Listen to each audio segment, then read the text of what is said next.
صلوات پڑھنے پر محمد و آل محمد اللہم صلی علی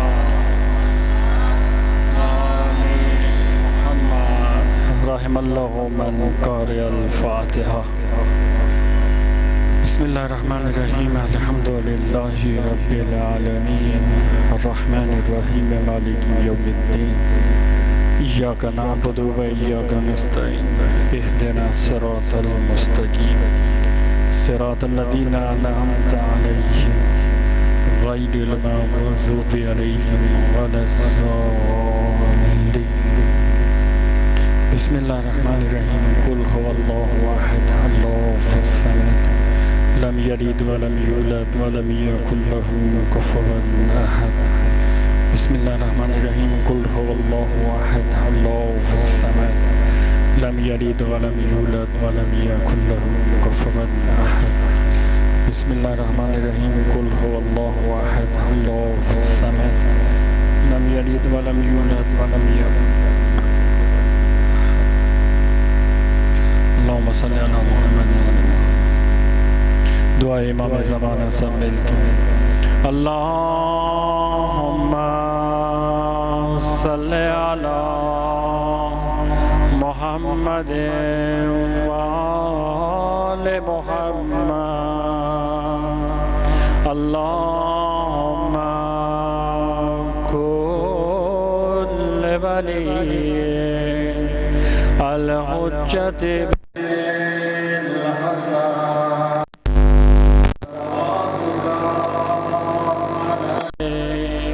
وعلى آبائه في هذه الساعة وفي كل ساعة وليا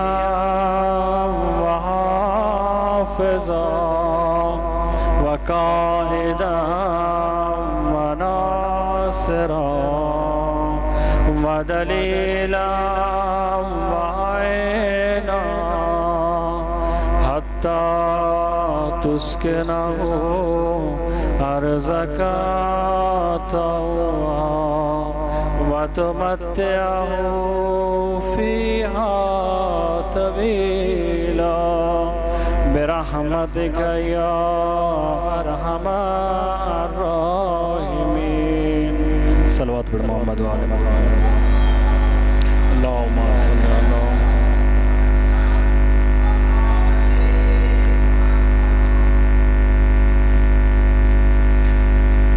ماشاءاللہ لا حول ولا قوة الا باللہ العلی العظیم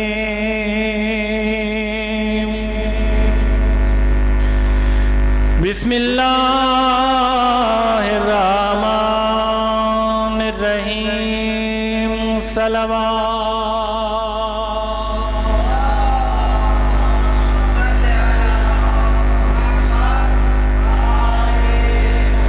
الحمدللہ رب العالمین والعاقبۃ للمتقین والجنة للمؤمنين والنار الكافرين والمنافقين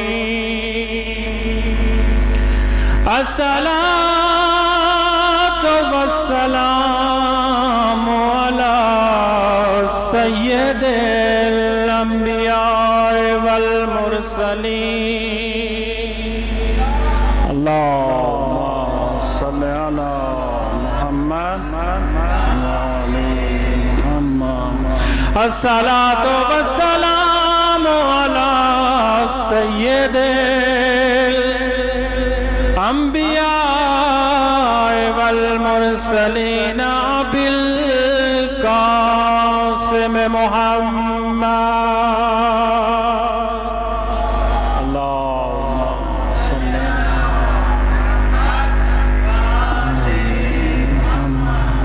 وعلى آخره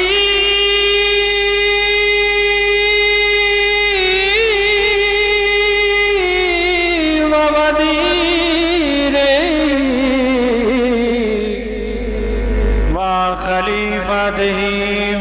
عمه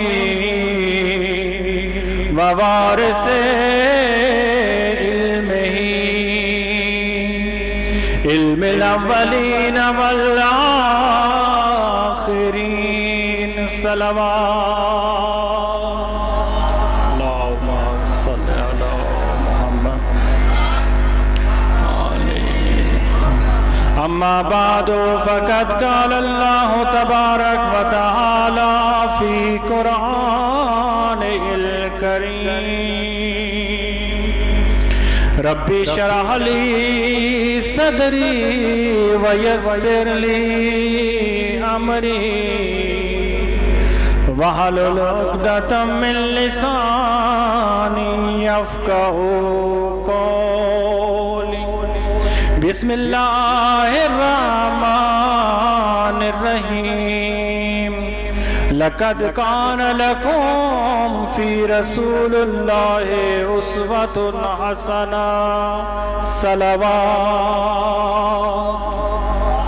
اللہم صلی علی محمد وآل محمد دعا ہے پروردگار بحق محمد و آل محمد ہماری اس عبادت کو اپنی بارگاہ میں قبول و منظور فرمائے دعا ہے خداوند متعال بحق چہاردہ معصومین علیہ السلام کے صدقے آپ سب کا اس بارگاہ میں چل کر آنا اپنی بارگاہ میں قبول و منظور فرمائے دعائے خداوند متعال بحق محمد و آل محمد کے صدقے جو مریض ہیں ان کو صحت و سلامتی والی زندگی عطا فرمائے جو پریشان ہیں ان کی پریشانیوں کو دور فرمائے جو بے اولاد ہیں اجڑی ہوئی رباب کی جھولی کا واسطہ ان کو صاحب اولاد نرینہ عطا فرمائے دعائے خداوند متعال جن جن دوستان احباب نے دعاؤں کا کہا ہوئے پروردگار ان کی تمام حاجات کو اپنی بارگاہ میں قبول و منظور فرمائے اپنی اپنی دعاؤں کی قبولیت کے لیے مولا اور آقا امام زمانہ علیہ السلام کے صحت و سلامتی اور ان کے جلد ظہور کے لیے مل کے باواز بلند صلوات پڑھے محمد و آل محمد اللہم صلی علی محمد و آل محمد آج 12 محرم کی مجلس ابتدائی عشرہ محرم کے ابتدائی ایام میں مجالس عزاخانے برپا ہوتے ہیں اصل میں حقیقت روز عاشور کے بعد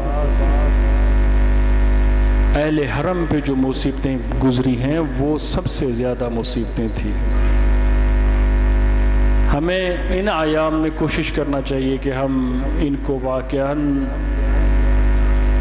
غم اندوز اور پردرد طریقے سے اس کو منائیں لیکن یہ ہمارے ہاں پاکستان برصغیر میں ابھی کی بات نہیں خود معصومین علیہ السلام کی طور طریقہ یہی رہا ہے کہ جب سے یہ چاند محرم کا رونما ہوتا ہے تب سے لے کر روز عاشور تک یہ ایک پورا عشرہ سنت کہلا ہے اس پر عزاخانہ برپا کیا جائے لیکن جو سب سے زیادہ مصیبت کی شروعات ہوئی ہے وہ روز عاشور کے بعد ہوئی تھی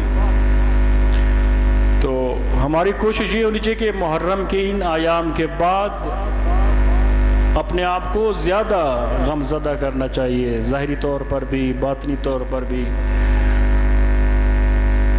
افسردہ ہونا چاہیے غمگین ہونا چاہیے لیکن یہ ایک ایسا غم اور ایسا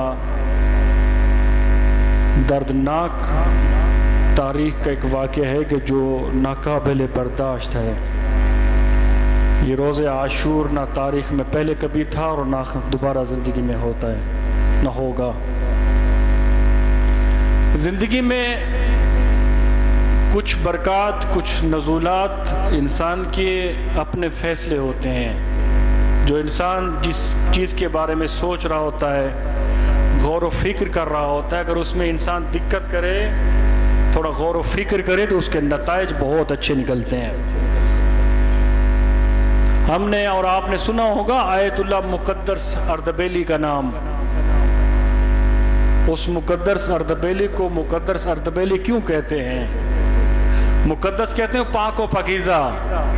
اردبیل ایک شہر کا نام ہے، اس لیے اس کا نام بن گیا مقدس اردبیلی، یعنی پاک و پاکیزہ اردبیل کے رہنے والا. اردبیل ایک ایران کا بہت بڑا شہر ہے.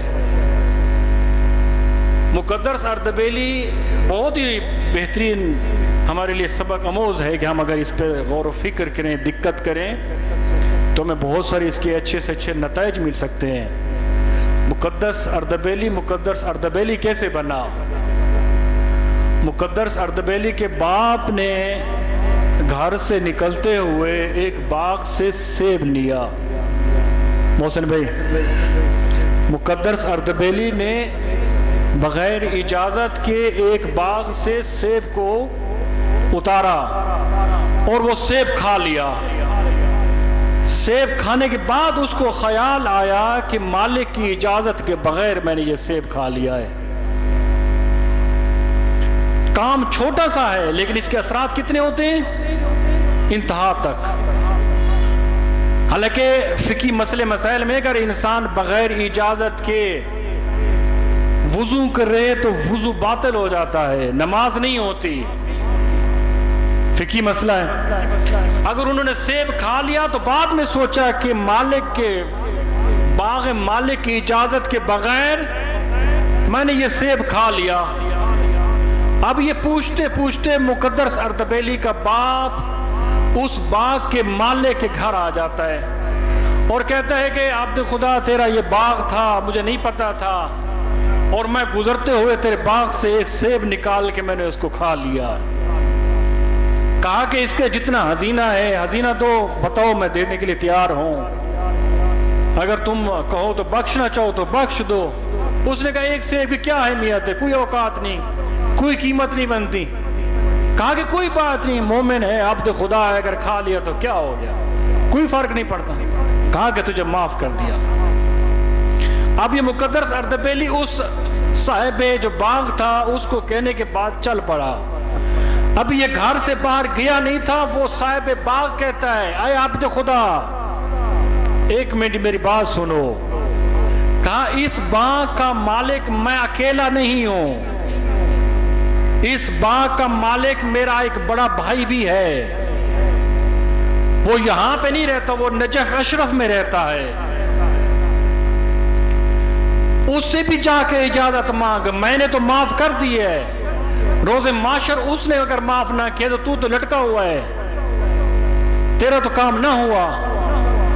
اب یہ مقدس اردبیلی کا باپ کہتا ہے کہ میں اس بندے سے اس کے بھائی کا ایڈریس لے کر پیادہ پیدل نجف اشرف گیا ہوں، اور یہ جو بندہ تھا اس کا بھائی، اس سے جا کے ملاقات کی اور اس کو جا کے میں نے کہا کہ میں نے تیرے باغ سے ایک سیب کھایا ہے اور سیب کی جو قیمت تھی میں نے تیرے بھائی سے جا کے کہا، اس نے کہ تجھے معاف کر دیا.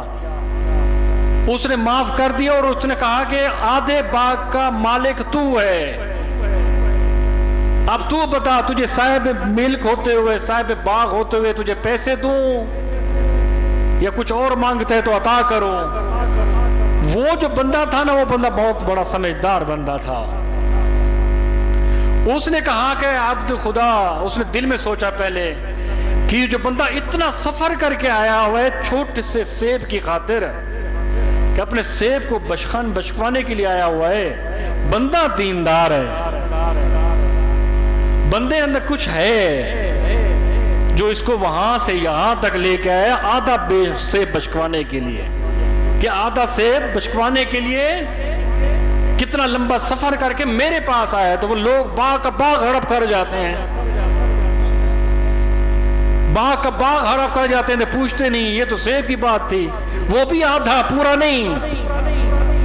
یہ کہتا ہے کہ میں تجھے سیب معاف کروں گا لیکن ایک شرط ہے. اس نے کہا جو شرط ہے مجھے قبول ہے. اس نے کہا شرط میری بہت سخت ہے، اگر تو قبول کرے گا تجھے معاف کروں گا ورنہ نہیں کروں گا. اس نے کہا بتا تو صحیح شرط کیا ہے. اس نے کہا میری ایک بیٹی ہے جو آنکھوں سے نابینا ہے، میری ایک بیٹی ہے اس کے ٹانگیں نہیں ہیں، اور میری بیٹی ہے وہ بول نہیں سکتی، سن بھی نہیں سکتی، اور میری بیٹی ہے اس کے دونوں ہاتھ بھی نہیں ہیں۔ اللہ اکبر، توجہ کیجئے گا۔ وہ کہتا ہے آدھا سیب ہے اس کی بیٹی کو میں اپنے رشتے میں لوں، جس کا بدن بھی سالم نہیں ہے، آنکھوں سے نابینا ہے، سنتی کچھ نہیں، بول نہیں سکتی، ہاتھ نہیں ہے، پاؤں نہیں ہے، یہ آدھے سیب کے بدلے میں مجھے یہ معذور بیٹی دے رہا ہے۔ سوچ کے کہتا ہے 10 سال ہیں، 15 سال ہیں، 20 سال ہے، اس سے گزار لوں گا۔ وہ جو سیب کی ملکیت خدا نے مجھے اس کا اجر دیا جہنم میں، اس کو تو مجھے علم نہیں جہنم میں کتنے سال مجھے آگ میں ڈال دے، یہ 10 سال 20 سال اس سے گزارا کر لوں گا۔ کہا کہ مجھے قبول ہے، تیری بیٹی سے شادی کرنے کے لیے تیار ہوں۔ کہا کہ سوچ لے، میں نے جو شرائط بتائی ہیں یہی شرائط ہے، بعد میں نہ کہنا کہ مجھے پتہ نہیں تھا۔ اس نے کہا مجھے قبول ہے، میں نے سوچ لیا ہے، 10 سال زندہ رہوں گا، 20 سال زندہ رہوں گا اس کے ساتھ، 30 سال 50 سال، لیکن حد ہے، اتنا پتہ ہے کہ اس کے بعد مر جانا ہے۔ اور اگر جو میں نے آدھا سیب کھا ہے مجھے اس کا علم نہیں، پروردگار کتنے 1000 سال مجھے جہنم میں رکھے،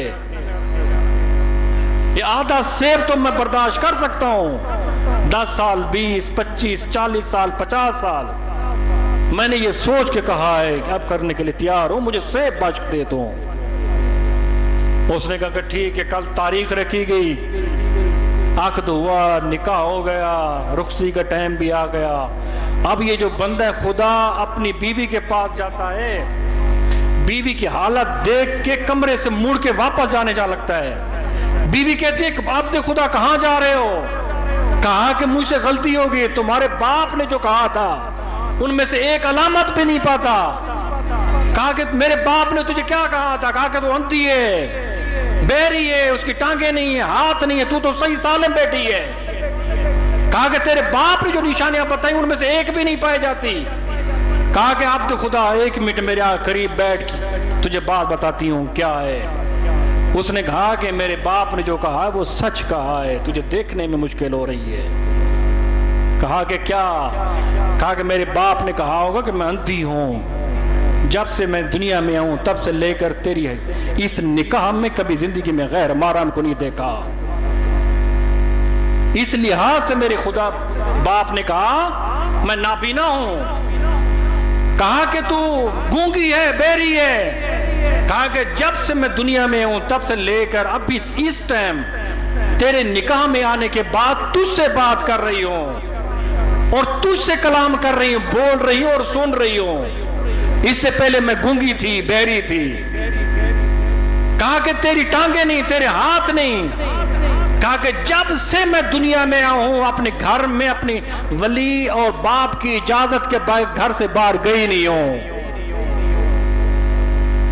اور میرے ہاتھ سالم نہیں ہیں، میرے ہاتھ کٹے ہوئے۔ اس کی وجہ کیا ہے؟ زندگی میں کبھی کسی غیر محرم کو ہاتھ نہیں دیا۔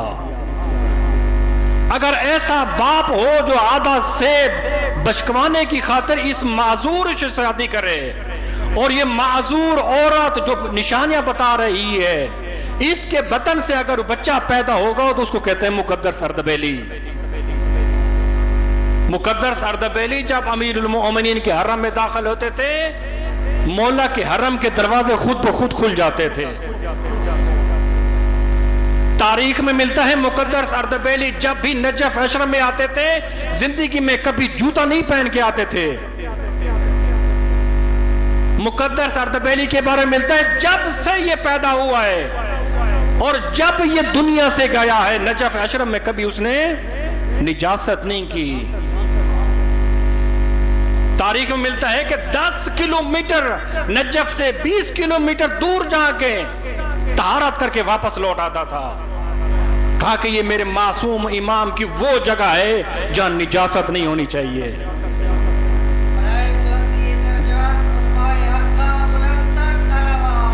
اللہم صلی علی محمد وآل محمد۔ یہاں سے ہمیں یہ سبق ملتا ہے کہ اگر انسان تھوڑی سی دقت کرے، غور و فکر کرے تو خود وہ کیا بنتا ہے، اس کی صاحب اولاد کی جیسی حیثیت کیا ہو جاتی ہے۔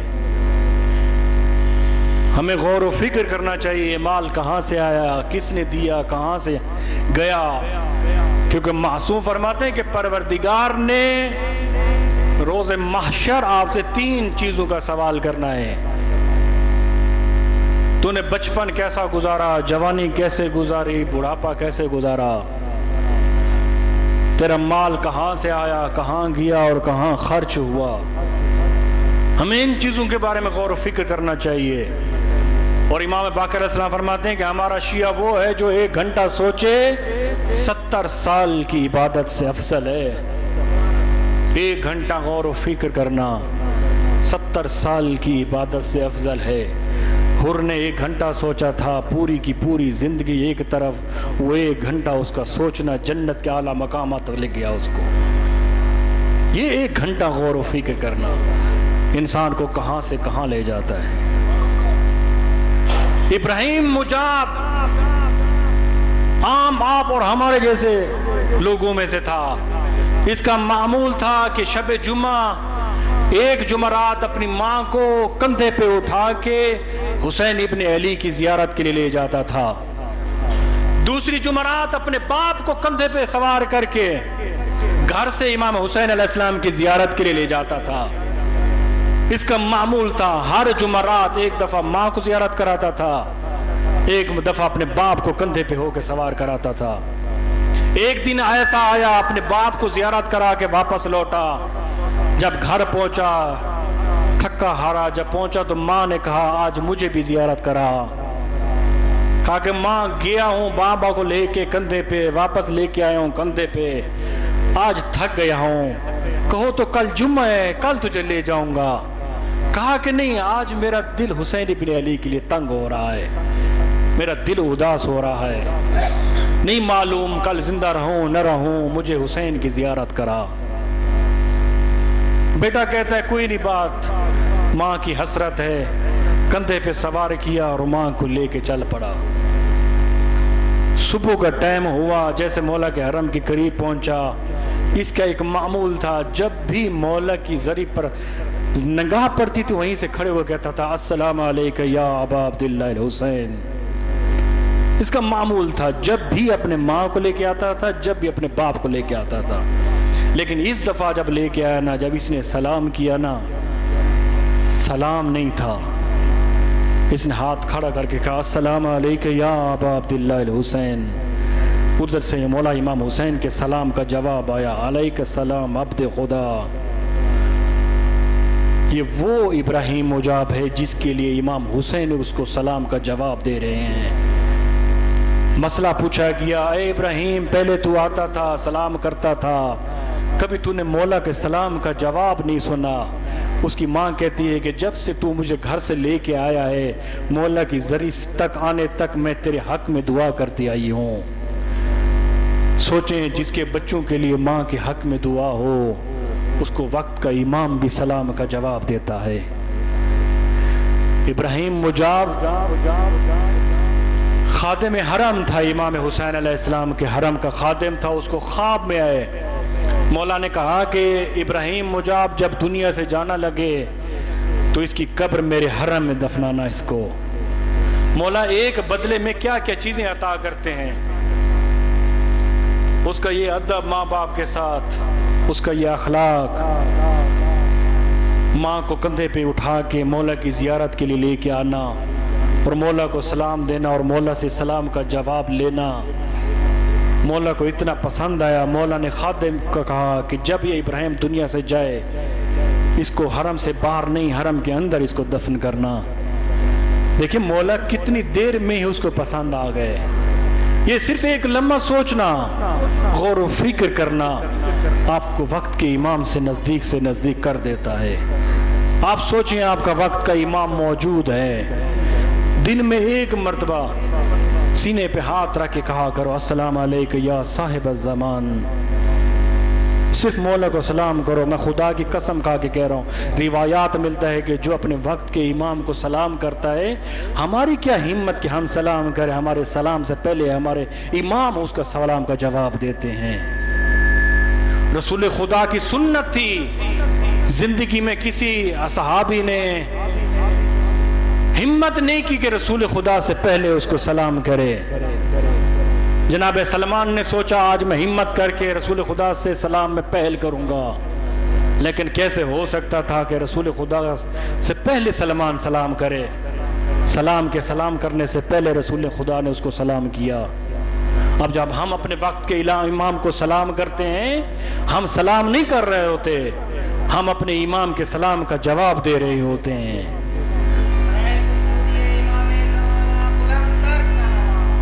اللہم صلی علی محمد وآل محمد، کیونکہ پوری 14 معصومین ہستیوں میں سے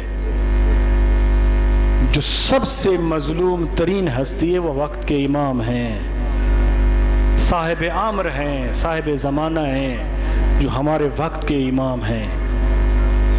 مجھ سے پوچھیں حسین ابن علی، مولا فرماتے ہیں کہ میرے جو 72 اصحاب ہیں وہ نہ میرے نانا کے تھے، نہ میرے بابا کے تھے، نہ میرے بھائی حسن کے تھے۔ اگر مولا سے آگے کہتے نا مولا نہ سجاد کے تھے، نہ امام باقر کے تھے، نہ امام صادق کے تھے، کسی امام کے ایسے صحابی نہیں تھے جس طرح اصحاب حسین ابن علی کے تھے۔ قربان جو ان اصحاب پر۔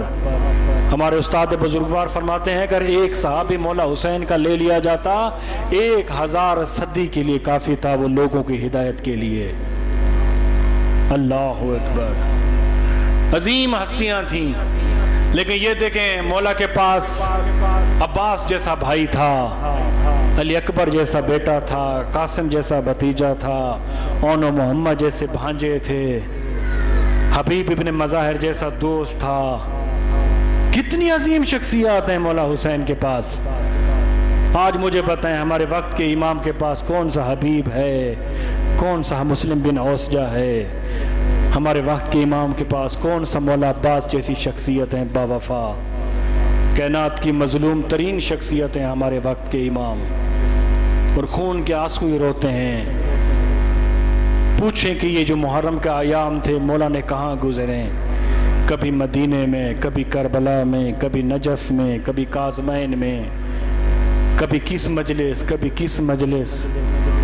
پرسہ لینے کے لیے آتے ہیں، پرسہ دینے آتے ہیں۔ ہمارا حق بنتا ہے وقت کے امام کو پرسہ دیں ان کے جد کا، لیکن یہ وہ عظیم ہستیاں ہیں آپ کے پاس چل کے آتے ہیں پرسہ لینے کے لیے۔ مظلومیت کی انتہا ہے۔ ہمیں وقت کے امام کو یاد کرنا چاہیے۔ 24 گھنٹے ہوتے ہیں ہمارے پاس، دنیا کا ہر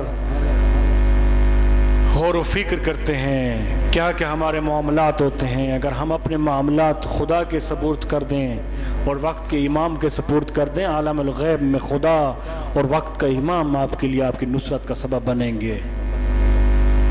وقت کے امام کو یاد کریں ہمیشہ۔ بس عزادارو، ایام عزا ابھی شروع ہو گئے ہیں۔ عاشور کے بعد جو ایام آئے ہیں وہ عاشور سے پہلے نہیں تھے۔ جو عاشور کے بعد دن شروع ہوئے ہیں وہ سب سے زیادہ سخت ہیں۔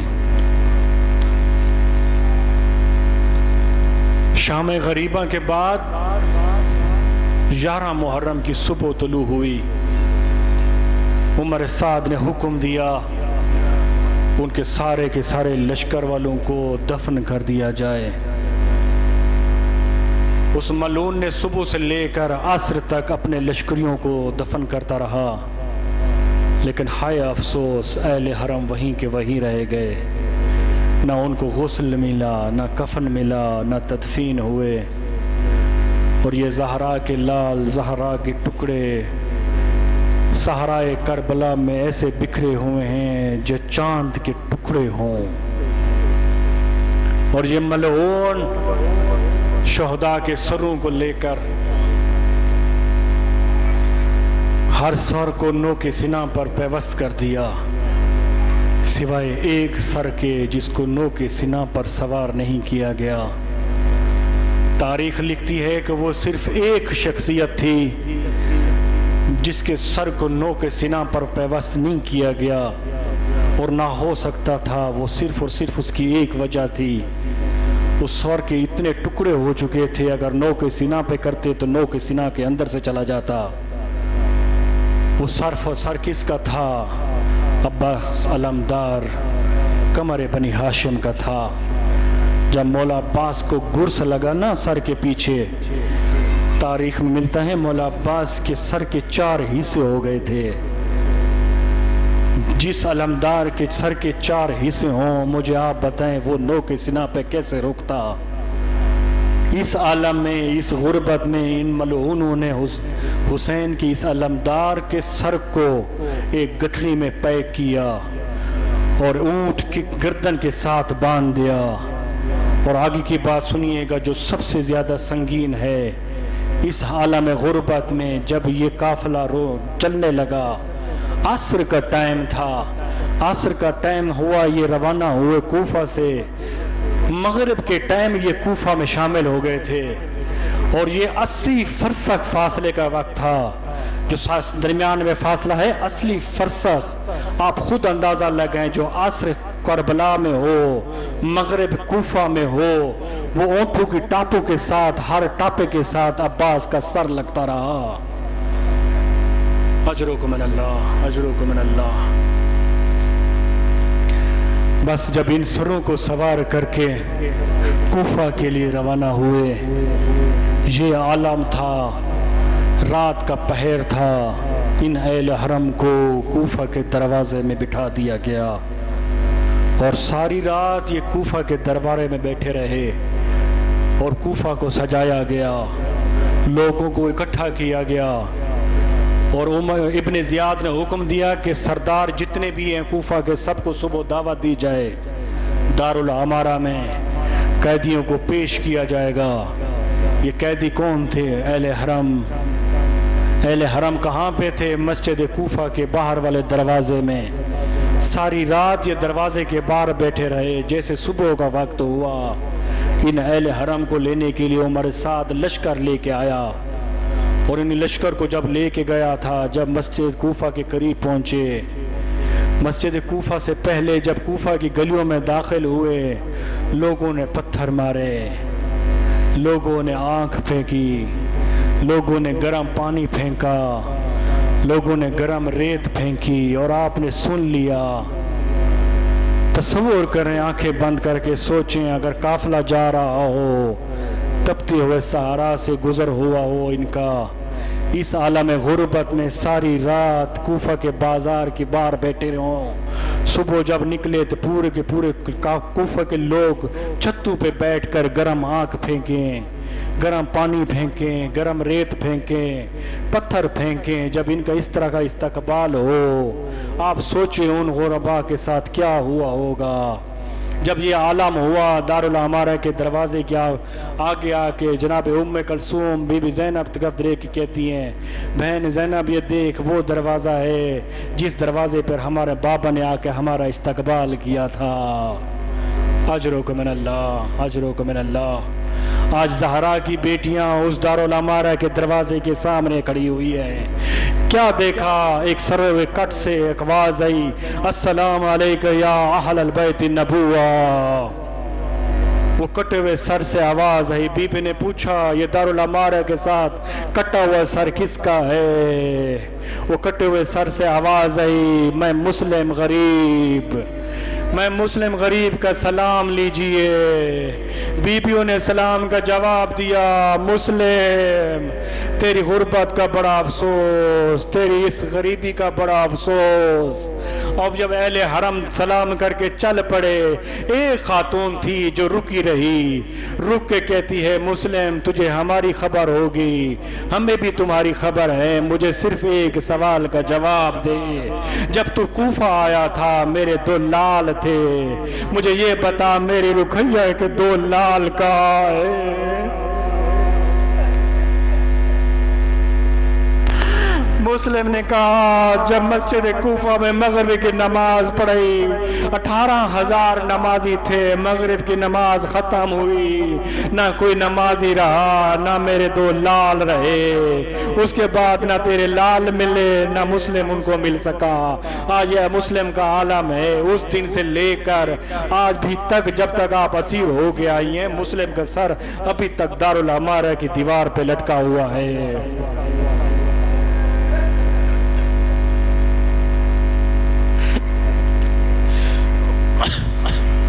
بس یہی لوگ، یہ کارواں، یہ قافلہ، یہ اسیران جب کوفے میں داخل ہوئے، جو پتھر مار رہے تھے، ہنس رہے تھے، جو آگ پھینک رہے تھے، ہنس رہے تھے، ایک مستور تھی جو چھت پہ بیٹھ کے گریہ کر رہی تھی، اپنی کنیز سے جا کے کہتی ہے جا کے ان سے پوچھ یہ کون ہیں، ان کی خطا کیا ہے، کہاں سے آئے ہیں۔ وہ مستور جا کے پوچھتی ہے، کہتی ہے عبد خدا اے اسیر تو بتا تو کون ہے، تیرا گناہ کیا ہے اور تو کہاں سے آیا ہے۔ مولا سجاد جس عالم میں تھے، مولا کہتے ہیں تو کون ہے اور کیوں پوچھنا چاہتی ہے۔ وہ کنیز کہتی ہے کہ میری جو آلکہ ہے، آقا ذاتی ہے، وہ مجھ سے کہہ رہی کہ ان سے جا کے پوچھ یہ کون ہیں، ان کی خطا کیا ہے اور کہاں سے آئے ہیں۔ مولا سجاد کہتے ہیں اپنی آقا ذاتی سے کہے ادھر آ کے ہمارے سامنے آ کے یہ بات پوچھ، تب بتائیں گے۔ وہ کنیز جا کے کہتی ہے کہ یہ آقا جو خود اسیر ہے یہ کہہ رہے کہ آپ آئے نیچے، ہم سے یہ سوال پوچھیں، ہم آپ کو بتائیں گے۔ وہ آقا ذاتی نیچے آتی ہے بازار میں، آ کے کہتی ہے اے شریف النفس میں پردہ دار ہوں، میں مستور ہوں، یہ عالم گھیر میں نہیں چاہتی اتنی دیر تیرے ساتھ ہم کلام ہوں، تمہاری غربت دیکھ کے مجھے رونا آ رہا ہے، میرا دل گھبرا رہا ہے، میرا دم گھٹ رہا ہے، مجھے صرف یہ بتا تیری خطا کیا تھی، تو کون ہے، کہاں سے آیا ہے۔ مولا سجاد نے سر کو اوپر کیا، کہا کہ تو میرے چاچا مالک اشتر کی بیٹی تو نہیں، کہا کہ تو کیسے جانتا ہے، میرے چچا کو میرے بابا کو صرف جانتا تھا تو حسین ابن علی تھا، کیا تو سجاد تو نہیں۔ مولا سجاد نے کہا میرے چچا مالک اشتر کی بیٹی، پہچان تیرا امام سجاد ہوں، دیکھ بازار میں آ گیا۔ اب یہ کلام ختم نہیں ہوا، یہ کنیز بھاگ کے جاتی ہے، کہتی ہے بی بی زینب سے کہتی ہے آپ کیا کر رہی ہو یہاں پر، یہ کیا ماجرا ہے، میں دیکھ کیا رہی ہوں۔ کہا کہ قاسم کہاں ہے، کہاں علی اکبر کہاں ہے، کہاں محمد کہاں ہے۔ کہا کہ یہ سب کچھ ہو گیا، مجھے یہ بتائیں عباس کے ہاتھے ہوئے تم یہاں پہ کیا کر رہے ہو۔ اللہ اکبر، اللہ اکبر۔ بس عباس کا نام آیا آزادہ رو، بی بی زینب نے اشارہ کر کے کہا یہ حسین ابن علی ہے، یہ قاسم کا سر ہے، یہ اون محمد کا سر ہے، یہ میرے چھوٹے لال علی اصغر کا سر ہے۔ وہ دیکھو جو گھوڑے کی گردن کے ساتھ بندھا ہوئے اس کو عباس ابن علی کہتے ہیں۔ یہ بی بی جا کے دیکھتی ہے اور جا کے دیکھتی ہے ایسا چاند مکھرا ہوا چہرہ جو ایک اونٹ کی گردن کے ساتھ بندھا ہوا تھا، جا کو راز و نیاز کرتی ہے کہ اس عالم میں غربت میں عباس تو ایسے حالت میں آیا ہے، تب تو یہ اہل حرم لٹ کر اس بازار پہنچے ہیں۔ اللہ لعنت اللہ